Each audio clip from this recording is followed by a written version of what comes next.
The Prophet ﷺ said, whoever turns away from my sunnah is not of me. Basically meaning, if you don't follow the sunnah, you're pretty much not a Muslim. Or at least, you're really not a practicing Muslim. And what I've noticed as I'm on my journey of becoming a better and better Muslim every single day is that you can actually spot out who's a practicing Muslim and who's not just by their adherence to sunnah. You'll notice just by certain actions who is really a practicing Muslim, who cares about Islam, who's trying to improve, and who really just doesn't care. And these are the sunnah actions. And it's always going to be small things. You'll notice that people who are on their path, on their deen, are going to be following small sunnahs, such as walking out their house with the left foot and entering with the right foot.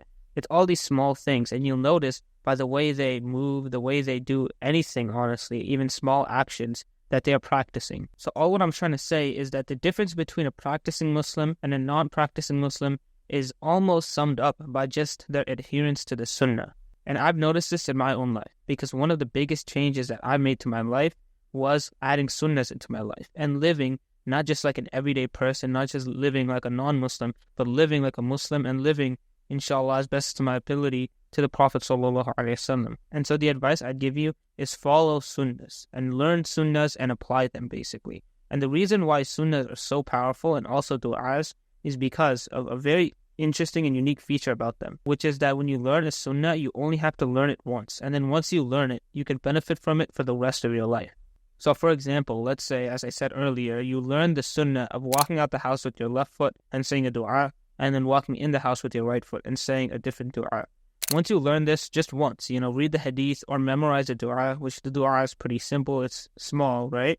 Then you'll be able to benefit from the rest of your life. Because this is something that once you make it a habit and once you make it a natural part of you, you'll be able to do it without thinking. Because the Prophet ﷺ says as well that the best deeds and the deeds that are most beloved to Allah are the deeds that are consistent, even if they're small.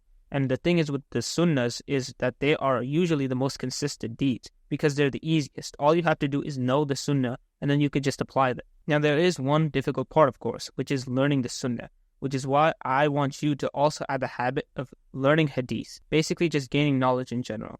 I challenge you to read just one hadith every single day, maybe for the next week or maybe for the next month. And I guarantee you, it might not sound like a lot, but you'll learn a lot of different sunnahs and maybe even du'as in that process. And inshallah, you'll be able to do it maybe for the rest of your life. And maybe you'll be reading more hadiths, maybe 10 a day. But reading hadiths is so powerful because you learn the sunnahs. And just reading one hadith can teach you a sunnah which you could benefit for the rest of your life.